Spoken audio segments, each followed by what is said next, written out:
नमस्कार।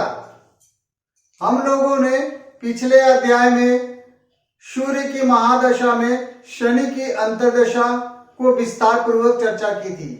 आज अध्याय संख्या 19 में हम लोग चर्चा करेंगे सूर्य की महादशा में बुध के अंतर्दशा के फल। सूर्य की महादशा में बुध के अंतर्दशा यदि आते हैं तो हम लोग किस प्रकार इसके फल को समझेंगे और कहेंगे। यहां महादशानाथ सूर्य हुए और बुध हुए अंतर्दशानाथ। सूर्य अशुभ ग्रह है तथा बुध कंडीशनल शुभ और अशुभ होता है, या कंडीशनल शुभ और अशुभ होते हैं। शुभ ग्रह के साथ ये शुभ होते हैं और अशुभ ग्रह के साथ ये अशुभ होते हैं। यदि किसी भाव में बुध अकेले स्थित हो तो वह शुभ प्रभाव देते हैं। तो इस प्रकार हम लोगों ने समझा कि बुध सूर्य को मित्र मानता है, परंतु सूर्य बुध को शम मानता है। जब सूर्य में बुध की अंतर्दशा आएगी तो हम लोग यह जानते हैं कि कोई भी अंतर्दशानाथ जो फल करेगा वह दो प्रकार से फल को करता है। पहला, वह अपने स्वतंत्र कारक तत्व के अनुसार फल को करता है। दूसरा, वह अपने स्थिति के अनुसार वह फल को करता है, अर्थात तात्कालिक प्रभाव के अनुसार वह फल को करता है। जिस भाव को वो स्वामी हो उसके अनुसार वह फल को करता है। तो सबसे पहले हम लोग यह समझेंगे कि अपने नैसर्गिक गुण स्वभाव के अनुसार वह फल कैसी करता है। यदि मान लेते हैं कि बुध यदि पत्रिका में अच्छे स्थान में स्थित है, शुभ हो, अर्थात बुध केंद्र या त्रिकोण में स्थित हो, शुभ ग्रह के साथ स्थित हो, शुभ ग्रह से दृष्ट हो, उच्च का हो, ये सारी स्थिति यदि होती है इस प्रकार की, तो हम लोग कह सकते हैं कि बुध की स्थिति अच्छी है।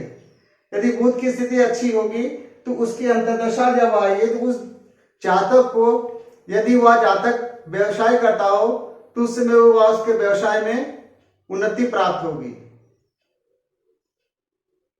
यदि कोई जातक खेल कूद में रुचि रखता हो या संगीत कलाकार या कला के क्षेत्र में वह रुचि रखता हो, तो ऐसे जातक को अब बुध की अंतर्दशा आने पर और बुध की स्थिति यदि उसकी अच्छी है तो उसे उस क्षेत्र में सफलता प्राप्त होगी।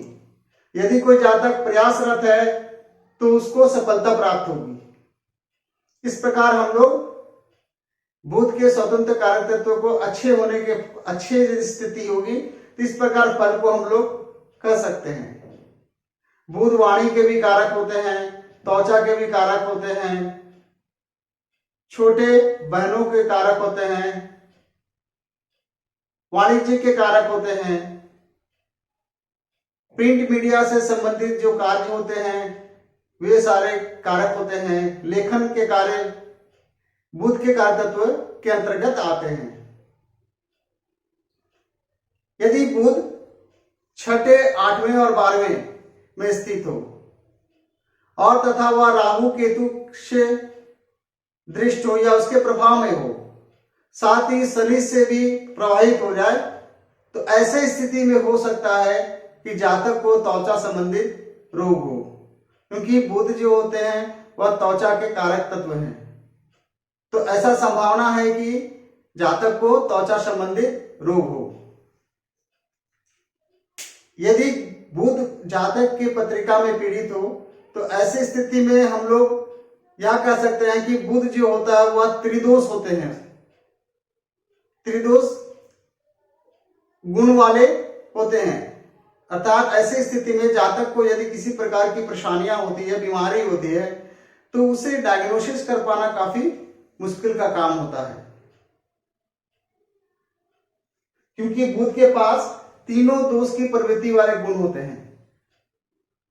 पित्त, कफ और वायु तीनों प्रकार की प्रवृत्ति वाले गुण होते हैं। इसके बाद हम लोग तात्कालिक स्थिति को समझते हैं। तात्कालिक स्थिति अर्थात वह जिस भाव का स्वामी है बुध, उस भाव के स्वामी होकर वहां के फल को करेंगे। उदाहरण के तौर पे हम लोग एक पत्रिका लगा लेते हैं और उस पत्रिका के माध्यम से हम लोग समझने का प्रयास करते हैं। उदाहरण के तौर पे हम लोग वृष लग्न की एक पत्रिका बना लेते हैं। 6, 7, 8, 9, 10, 11, 12 और 1। वृष लग्न की पत्रिका में लग्न के स्वामी कौन हुए? शुक्र हुए। यहां वृष लग्न की पत्रिका में बुध कहां कहां के स्वामी हुए? वह धन भाव के और पंचम स्थान के स्वामी हुए। तो ऐसे स्थिति में बुध किन किन भाव के फल को करेंगे?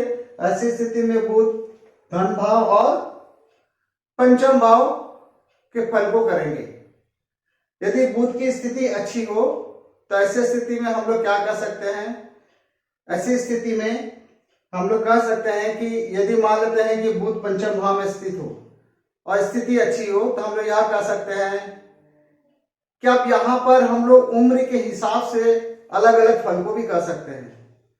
उदाहरण के तौर पे मान लेते हैं कि किसी बच्चे की पत्रिका हो तो हम लोग यह कह सकते हैं कि बच्चा को अब पढ़ाई लिखाई में रुचि लगेगा, मन बैठेगा और बच्चे के जो स्कोर आते थे उसके स्कोर आने में वृद्धि होगी।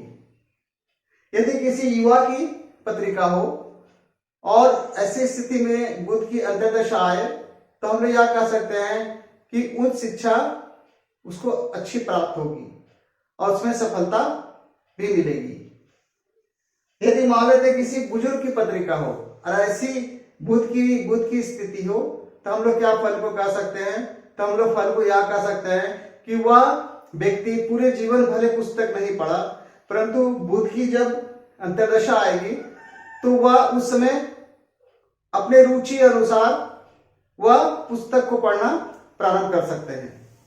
इस प्रकार हम लोग जब बुध की अंतर्दशा आएगी तो उसका जो तात्कालिक प्रभाव है इसको हम लोग समझ सकते हैं। इस पत्रिका में बुध धन भाव और पंचम भाव के फल को करेंगे। साथ ही साथ हम लोग को यह भी बात याद रखना है, स्थिति अगर मान लेते हैं कि बुध नवम भाव में स्थित है, बुध यदि नवम भाव में स्थित है और अकेले यदि स्थित है तो इसकी स्थिति अच्छी, बहुत ही अच्छी है।